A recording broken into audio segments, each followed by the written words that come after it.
الحمد لله نحمده ونستعينه ونستغفره ونؤمن به ونتوكل عليه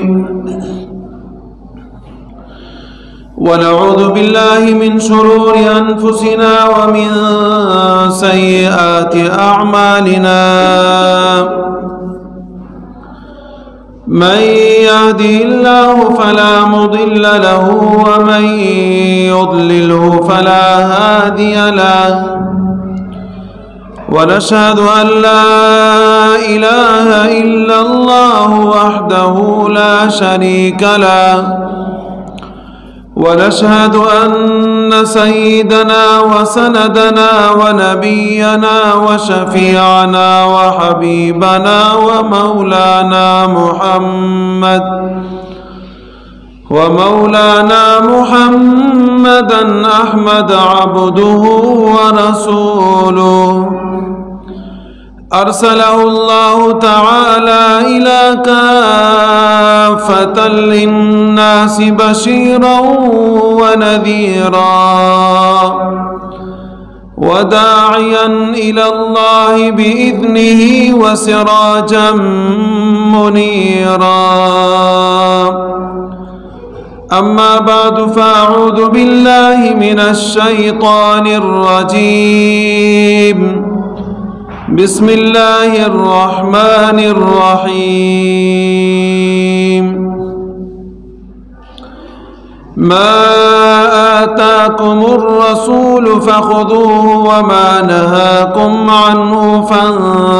فانتهوا وقال الله تبارك وتعالى في مقام آخر أعوذ بالله من الشيطان الرجيم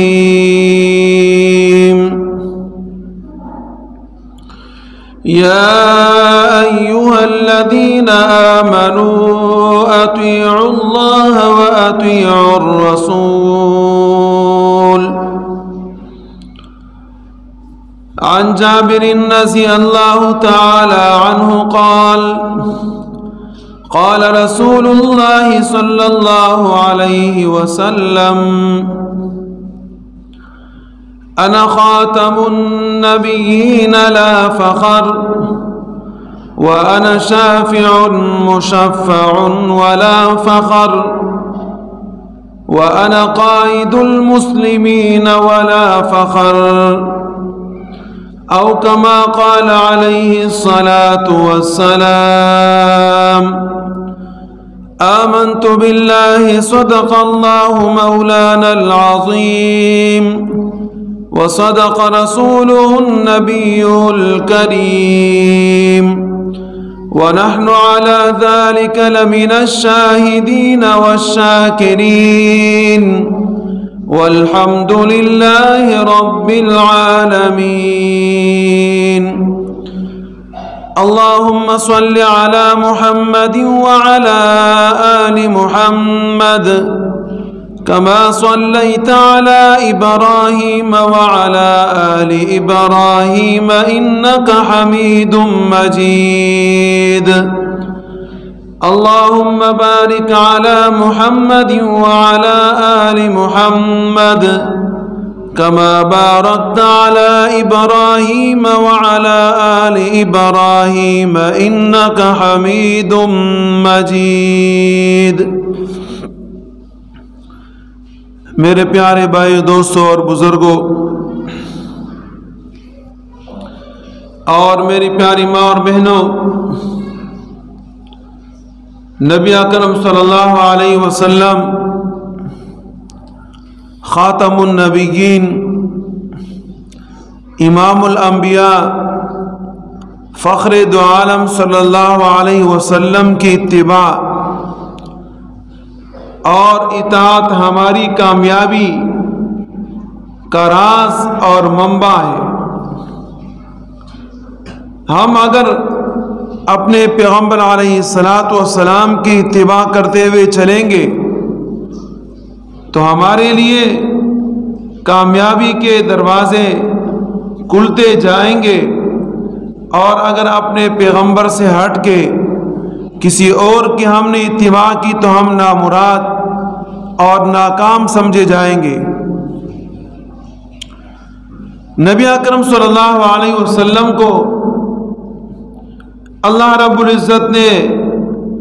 کتاب بھی عطا فرمایا، رسالت بھی عطا فرمائی، اور نبوت تو اس کی شان ہی کچھ عجیب ہے۔ اور اسی طریقے سے ہم نے نبی اکرم صلی اللہ علیہ وسلم کی اتباع کرنی ہے۔ قرآن کریم میں اللہ رب العزت نے ہمیں فرمایا الیوم اکملت لکم دینکم واتممت علیکم نعمتی ورضیت لکم الاسلام دینا۔ آج تمہارے اسلام کو، تمہارے دین کو کامل اور مکمل کر دیا گیا ہے۔ اب جب دین کامل اور مکمل ہے تو پیغمبر علیہ السلام کی تابعداری کے بغیر کسی اور کی تابعداری سے ہمیں کامیابی نہیں مل سکتی۔ حضرت عبداللہ بن مسعود رضی اللہ تعالی عنہ نے نبی اکرم صلی اللہ علیہ وسلم سے فرمایا، اللہ کے رسول،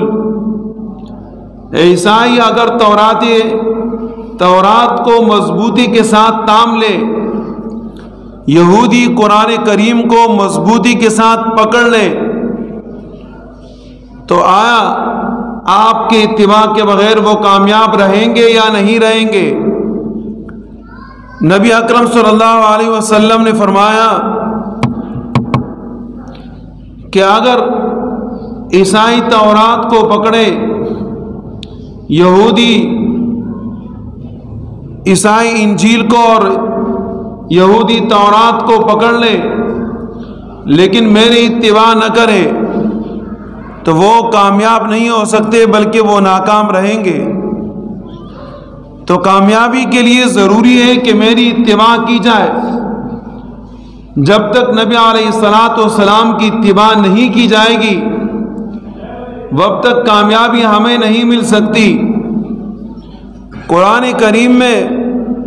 اللہ رب العزت نے نبی اکرم صلی اللہ علیہ وسلم کے متعلق یہ ارشاد فرمایا، وَمَا يَنطِقُ عَنِ الْهَوَىٰ إِنْ هُوَ إِلَّا وَحْيٌ يُوحَىٰ۔ نبی اکرم صلی اللہ علیہ وسلم جو اپنی زبان مبارک سے ارشاد فرماتے ہیں وہ اللہ کی طرف سے بھیجی ہوئی وحی ہوا کرتی ہے۔ اس سے ہم نبی اکرم صلی اللہ علیہ وسلم کی اتباع کریں گے، اور اگر اس سے ہم ہٹے تو ہم نامراد اور نقصان پانے والوں میں شمار ہوں گے۔ قرآن کریم نے ہمیں فرمایا، یا ایھا الذین آمنوا اطیعوا اللہ واطیعوا الرسول ولا تتبعوا خطوات الشیطان۔ ایمان والو،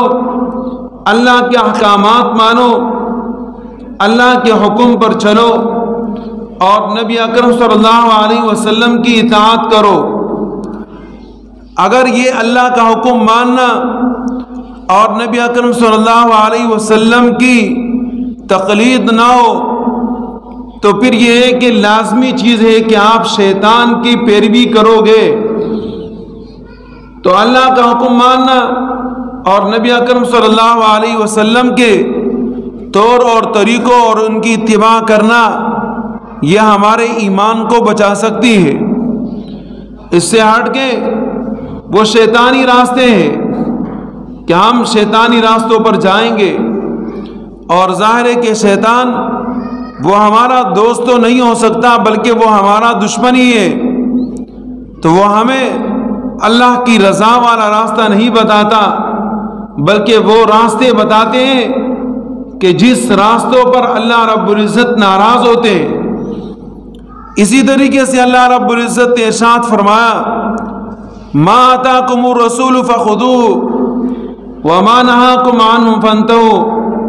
جو اللہ رب العزت آپ کو، جو نبی علیہ السلام آپ کو لینے کا حکم کرے آپ وہ لو،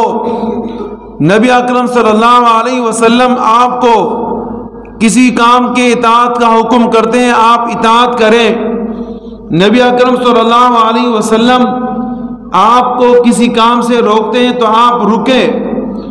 اسی میں آپ کی کامیابی ہے۔ ان تمام کے تمام باتوں کے روبرو نبی اکرم صلی اللہ علیہ وسلم کی اتباع ہمارے لیے ضروری ہے۔ اور پھر وہ پیغمبر کوئی معمولی پیغمبر نہیں، اللہ نے جو ان کو اسلام عطا فرمائے وہ کامل اور اکمل ہے، اس کے بعد کسی اسلام نے آنا نہیں ہے،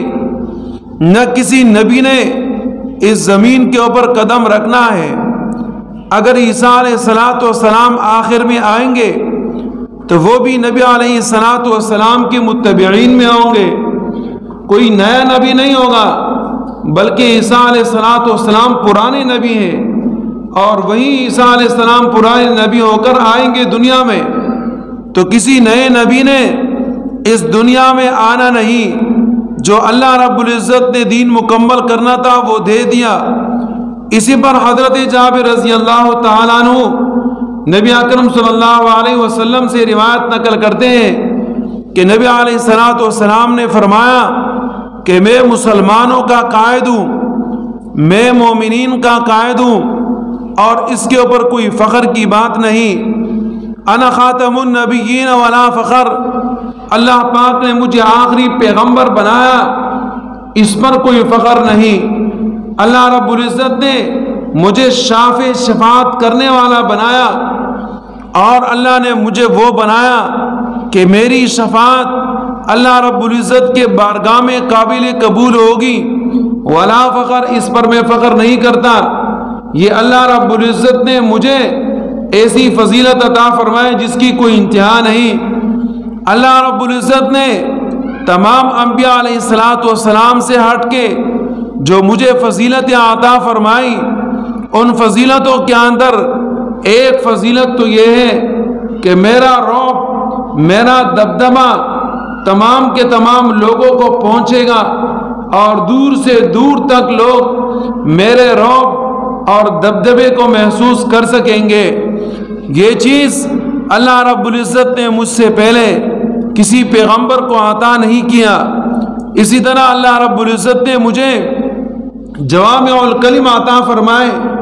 وہ ارشادات عطا فرمائے جو جامع ہیں، یعنی چھوٹی سی بات اور مرادیں اس کی بہت زیادہ، اس طریقے سے وہ جامع کلمات اللہ رب العزت نے مجھے عطا فرمائے۔ اللہ رب العزت نے مجھے اعلیٰ خاندان والا بنایا، اور میرے حسب اور نسب کے اندر کوئی دوسری قسم کا آدمی شامل نہیں۔ اللہ رب العزت نے پوری کی پوری زمین کو میرے لیے سجدہ گاہ بنایا ہے۔ آپ جہاں پر بھی چاہیں سجدہ کرنا آپ سجدہ کر سکتے ہیں۔ یہ اللہ رب العزت نے میرے لیے تمام کے تمام زمین کو پاک کر دیا ہے۔ اگر کسی زمین کے اوپر گندگی پڑی ہے، گندگی کو آپ ہٹائے، وہاں سجدہ کریں، آپ کا یہ سجدہ اللہ رب العزت کے بارگاہ میں قابل قبول ہوگا،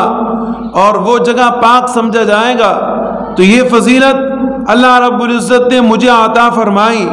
ان تمام کے تمام فضیلتوں کی وجہ کیا ہے کہ میں نے بات کسی نبی نے آنا نہیں، اور نبوت والا کام اللہ رب العزت نے مجھے عطا فرمایا ہے، اور میرے بعد میرے اتباع کرنے والے میرے صحابہ کرام اس کام کو آخر تک انجام دیتے رہیں گے۔ اللہ رب العزت نے ہمارے قریب ہی دور کے اندر اس کام کو زندہ کرنے کے لیے اور اس کام کو پوری دنیا میں پھیلانے کے لیے مولانا الیاس رحمہ اللہ کی شکل اور صورت میں ایک دیندار اور مسلمہ اور مصدق شخصیت عطا فرمائے، اور انہوں نے اس کام کی بنیاد اس طریقے سے رکھی کہ وہ پھونک پھونک کر قرآن اور حدیث کی اتباع کرتے ہوئے اور علماء کرام کی رہنمائی کرتے ہوئے اس کام کو پھیلایا، اور یہ کام اتنا پھیلا کہ آج دنیا کے اندر کوئی ایسا مقام، کوئی ایسا جگہ نہیں جہاں تک یہ دعوت نہ پہنچی ہو اور کوئی آدمی اس دعوت سے بے خبر رہا ہو۔ اسی وجہ سے آج دنیا کے اندر کثرت کے ساتھ اگر آپ دیکھیں تو مسلمانوں کی تعداد دن بدن زیادہ ہو رہی ہے، اور اس کی ایک وجہ کیا کہ یہ جو دعوت دیتے ہیں کسی کو تو وہ دعوت اپنی فرقے میں شامل کرنے کی نہیں دیتے۔ اگر دعوت دی جاتی ہے تو کسی کو اپنی جماعت میں شامل کرنے کے لیے نہیں دی جاتی، بلکہ لوگوں کو دعوت اس بات کی دی جاتی ہے کہ اللہ کے احکامات پر عمل کرے اور کامیابی پائے، نبی اکرم صلی اللہ علیہ وسلم کی اتباع کرے اور کامیابی پائے، نام کی مسلمانی چھوڑے اور کام کے مسلمان بن جائے۔ اور پھر عجیب سی بات یہ ہے کہ کفار کے پاس تو کئی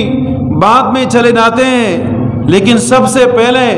یہ اپنے مسلمان بھائیوں کے پاس جاتے ہیں اور ان کو یاد دہانی کرواتے ہیں کہ دیکھیں آپ بھی مسلمان اور ہم بھی مسلمان، اور ہمارا اور آپ کا ایک ہی کام ہے، وہ کام جو ہم دونوں نے کرنا ہے،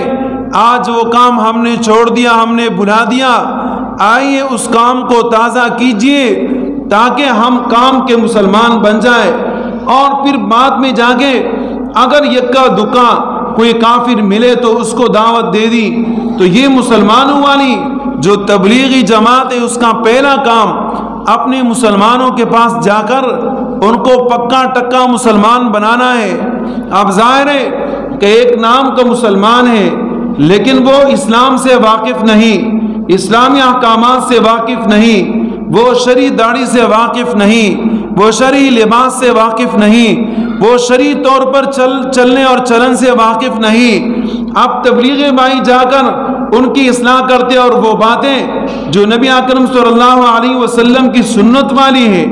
وہ ان کو یاد دہانی کراتے ہیں اور اسی کے مطابق وہ زندگی گزارتا ہے، تو پھر وہ اپنے چہرے میں اپنے دل میں جھانک کر دیکھتا ہے کہ واقعی جو میری زندگی گزری تھی وہ غلط تھی، جو میں نے قدم رکھا تھا وہ غلط تھا، آج میری اصلاح ہو گئی اور میں ایک صحیح راستے پر چلنے والا مسلمان بن گیا، جس کی بنا پر اس کے دل میں ایمان کی اہمیت پیدا ہوتی ہے، اور جب اس کی ایمان کی اہمیت پیدا ہوتی ہے تو اس کے بعد پھر وہ اپنے اولاد کو اسلامی مدرسوں کے اندر قرآن کریم سکھانے کے لیے بٹھاتے ہیں، پھر ان کے وہ بچے پکے ٹکے عالم دین بن جاتے ہیں، حافظ قرآن بن جاتے ہیں، اور اسی طریقے سے آہستہ آہستہ کر کے ان کی نسل در نسل وہ اسلام کے اندر آگے آ جاتی ہیں، اور پھر وہ کسی کی باتوں کے اندر نہیں آتے کہ جناب ہم فلاں کی بات مانیں تو اس کی ہم اتباع کرنے لگ جائیں، فلاں کی بات مانیں تو کوئی الگ قسم کی جماعت بنا دے، نہیں، بلکہ سارا زور اسی کے اوپر ہوتا ہے کہ اسلام آباد رہے، ہم مسلمان سمجھے جائیں، نام کی مسلمانی سے ہٹا کے کام کے مسلمان والے لوگ بن جائیں، اور اسی دعوت کو لے کر پوری دنیا میں گھومتے ہیں، جس کی بنا پر مسلمانوں کی تعداد بہت زیادہ ہوتی ہے۔ لیکن اس کثرت تعداد کی بنا پر اب ظاہر ہے کہ ہم تو مسلمان ہیں، اور یہ بھی تو آپ کو پتہ ہے کہ یہود اور نصارہ وہ کبھی مسلمانوں کے دوست نہیں ہو سکتے، جیسے کہ قرآن کریم میں اللہ رب العزت نے فرمایا یہودی وہ یہودی تو نہیں ہے کہ جو اپنی کتاب پر چلنے والے کہ ہمارے مذہب کو مانے، عیسائی وہ عیسائی تو نہیں کہ جو اپنی کتاب پر چلنے والے ہیں کہ ان کی کتابوں کے اندر انجیل کے اندر لکھا ہوا ہے کہ مسلمان آئیں گے،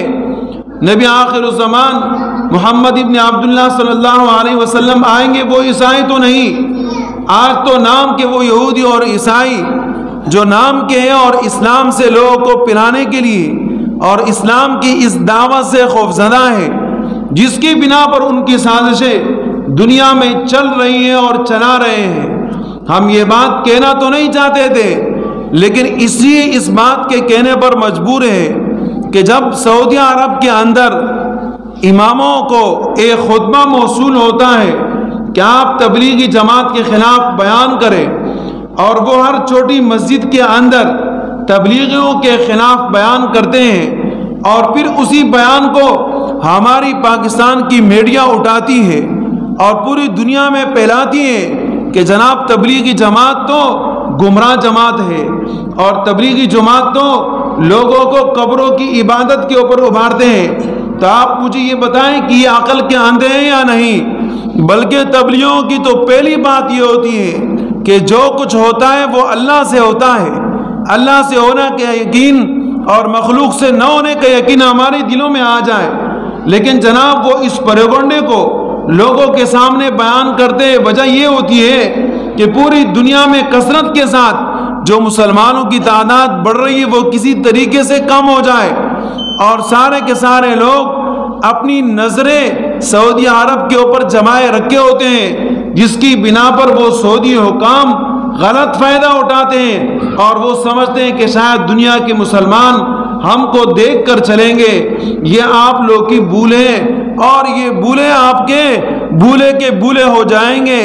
اگر مسلمان سعودی عرب سے محبت کرتے ہیں تو وہ حرمین شریفین کی وجہ سے کرتے ہیں۔ اگر آج آپ کسی کو جواب دیتے ہیں کہ جو سعودیہ کے خلاف بولتا ہے تو وہ اسی وجہ سے کہ وہاں ہمارا مدینہ منورہ ہے، وہاں اللہ رب العزت کا گھر بیت اللہ ہے،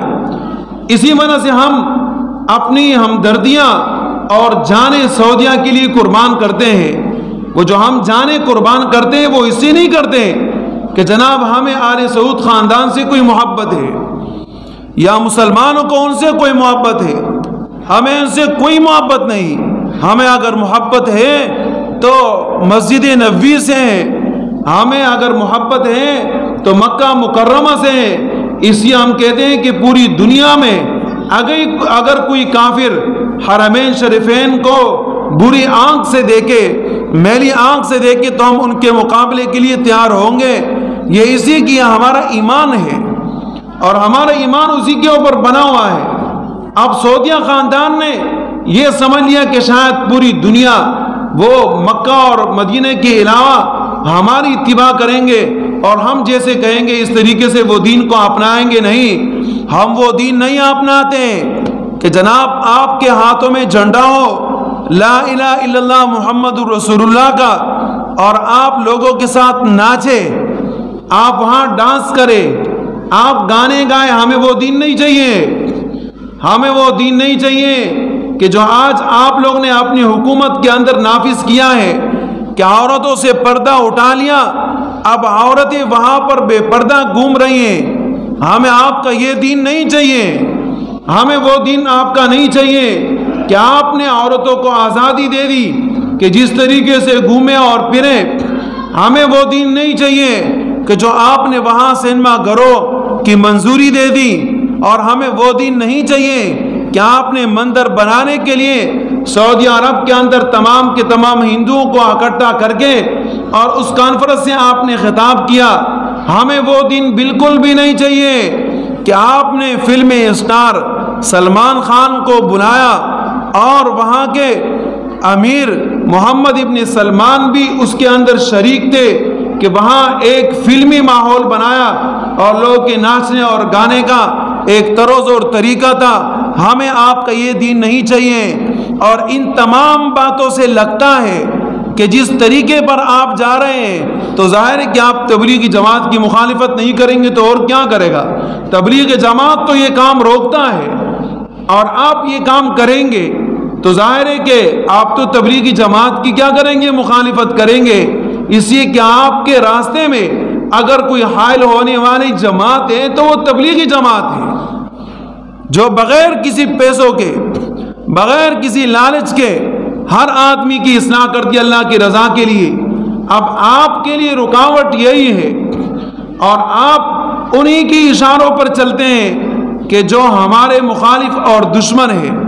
اور مسلمانوں کی تعداد کم کرا کے مسلمانوں کو آپس میں لڑانے کے لیے یہ سارے طریقے کیے جا رہے ہیں۔ ہم ان تمام کے تمام طریقوں میں ہم آپ کی اتباع نہیں کرتے، ہم اسلام سے محبت کرتے ہیں۔ یہ وہ مکہ اور مدینہ ہے کہ یہاں تو کفار بھی آئے اور چلے گئے، تو کیا ہم کافروں کی اتباع کریں گے؟ یہاں تو ایسے ظالم قسم کے حکمران بھی رہے، تو کیا ہم ان کے ظلم کی اتباع کریں گے؟ نہیں، ہم قرآن اور سنت کی اتباع کرتے ہیں۔ تو لہذا آپ لوگوں کا جو یہ کہنا تبلیغی جماعت کے متعلق غلط بیانی کی، یہ غلط بیانی آپ لوگوں کے لیے مشکل کھڑی کر دے گی، اور اس کی وجہ یہ ہے کہ مسلمان اسلام پر مٹنے والے ہیں، وہ آپ پر مر مٹنے والے نہیں، اور جس طریقے سے وہ اپنی حکومتوں کو، اپنی کرسیوں کو طول دینے کے لیے اور اپنی بادشاہت کو آخر تک قائم کرنے کے لیے جو غیر شرعی کام کراتے ہیں تاکہ دنیا کا سپورٹ ہمیں حاصل ہو اور ہم غیر شرعی کام کرتے رہیں، وہ جو ظلم جس کی انتہا سعودی حکومت نے ڈھائی رکھی ہے، اپنے بے جاں علماء اور مسلمین کو وہاں پر قید و بند کے اندر رکھا ہے، اور کبھی مصر کے اندر کسی صحافی کو اٹھا کے جو ان کے خلاف بات کرتے ہیں ان کو بے دردی کے ساتھ قتل کر دیتا ہے، اپنے ان نام نشان کو مٹانے کے لیے غیر شرعی کام کرتے تاکہ دنیا کا سپورٹ ہمیں حاصل ہو اور ہماری حکومت بچے۔ ہمیں آپ کی حکومت سے کوئی تعلق نہیں، لیکن اسلام کے خلاف آپ باتیں نہ کریں۔ سعودیہ کے اندر ایک دوسری قسم کی جماعت، اب ظاہر ہے کہ سعودی وہ یہ سمجھتے ہیں کہ ہمارا مذہب تو امام احمد ابن حنبل رحمہ اللہ کا ہے، ان کا سرکاری مذہب یہی ہے، لیکن وہاں ایک ایسی جماعت ہے جس کا نام غیر مقلدین ہے، اہل حدیث غیر مقلدین، کہ وہ وہاں بڑی مضبوط ہے، اور ان کا منشا یہی ہے کہ تبلیغیوں کے خلاف باتیں کی جائے، اس لیے کہ تبلیغی وہ جماعت ہے جو پوری دنیا میں لوگوں کو اس بات پر آمادہ کرتی ہے کہ اللہ کے حکم مانے اور رسول اللہ صلی اللہ علیہ وسلم کی طریقوں والا نقشہ پیش کر رہے ہیں، اور اسی وجہ سے اس غیر مقلدیت کو امریکہ سے سپورٹ ملا جاتا ہے، اور اس کی ملنے کی کئی وجوہات ہیں کہ آج وہ کہتے ہیں کہ قادیانیوں کو اہل سنت والجماعت جو دیوبندی ہے انہوں نے کیسے کافر قرار دے دیا، جبکہ قادیانیوں کی طرح تو اور بھی بہت سارے لوگ ہیں کہ جو پیغمبر علیہ الصلوۃ والسلام کی شان میں غلط باتیں کرتے ہیں، ان کے متعلق تو انہوں نے کچھ نہیں کہا اور قادیانیوں کو غیر مقلد کہا۔ ان تمام باتوں سے ہمیں آپ کے نیتوں کے اوپر بڑا شک اور شبہ ہے، اور مسلمان اپنے آپ کو سمجھے اور ان کے اس فتنوں سے اپنے آپ کو بچائے رکھے۔ دعوت تبلیغ وہ کام ہے جو آج پوری دنیا میں لوگوں کی کثرت تعداد اور مسلمانوں کو مضبوط بنانے اور ان کے اندر اللہ اور اللہ کے رسول کے احکامات ڈالنے والی مخلصین کی جماعت ہے، جن کو نہ حکومت چاہیے، جن کو نہ کوئی وزارت چاہیے، اور جن کو نہ کوئی مال اور دولت چاہیے، بس ان کے اندر ایک ہی فکر ہے جو نبی علیہ الصلوۃ والسلام والی فکر تھی۔ نبی علیہ السلام کبھی خاموش رہتے، صحابہ کرام پوچھتے اللہ کے رسول آج آپ بڑے خاموش ہو کیوں؟ نبی علیہ الصلوۃ والسلام فرماتے ہیں کہ سورہ رعد نے مجھے بوڑھا کر دیا، سورہ ہود نے مجھے بوڑھا کر دیا، اور یہ جو پچھلے اقوام کے اوپر عذاب آئے اور تمہاری یہ گناہیں، ان گناہوں نے مجھے بوڑھا کر دیا کہ میری امتوں کو عذاب ہو، میرے امتیوں میں سے کسی کو عذاب پہنچے۔ اب یہ سوچ اور فکر جو نبی علیہ السلام کی تھی، وہی سوچ اور فکر تبلیغی جماعت کو اللہ رب العزت نے عطا فرمایا کہ وہ لوگوں کو جہنم سے نکالنے کے لیے اور جنت کی طرف لے جانے کے لیے دعوت دیا کرتے ہیں اور قرآن کریم کی سعادت پر عمل کرتے ہیں۔ یا ایھا الرسول بلغ ما انزل الیک من ربک، اے رسول آپ تبلیغ کیجئے اس کی جو اللہ نے آپ کے اوپر نازل فرمایا،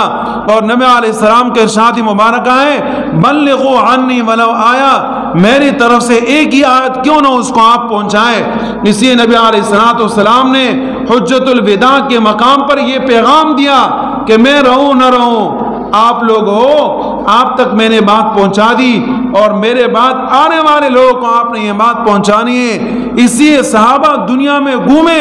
پھرے، آج ان کی قبریں مکہ مکرمہ اور مدینہ منورہ کے اندر نہیں ہیں، وہاں اگر ہے تو 500 اور 600 اور 1000 10,000 تک ہوں گی، 1,24,000 صحابہ کرام کہاں چلے گئے؟ وہ دنیا میں گئے اس دعوت کو لے کر، اور آج ہم تک کی جو دعوت پہنچی ہے، آج اگر ہم یہاں مسلمان بیٹھے ہیں تو انہی کے برکات اور دعوتوں سے ہیں۔ تو لہذا آپ تبلیغی جماعت کے خلاف اپنی زبانوں کو استعمال نہ کریں، ورنہ دنیا میں آپ تنہا رہ جائیں گے، آپ اکیلے رہ جائیں گے۔ جیسے کہ آپ لوگ کے ہاں عربوں میں پہلے آپ کو عراق کے ساتھ لڑا دیا، عراق کو آپ کا دشمن بنا دیا، اور پھر عراق کے اوپر جناب حملہ کر دیا، ایسا ہی آنے والے وقت میں مسلمان آپ سے متنفر ہو جائیں گے، مسلمان پھر آپ کا ساتھ نہیں دیں گے اور آپ پر یہی لوگ قبضہ کرنے والے بن جائیں گے۔ آپ ان سازشوں کو اور ان منصوبوں کو سمجھے۔ اللہ پاک ہمیں عمل کی توفیق عطا فرمائے۔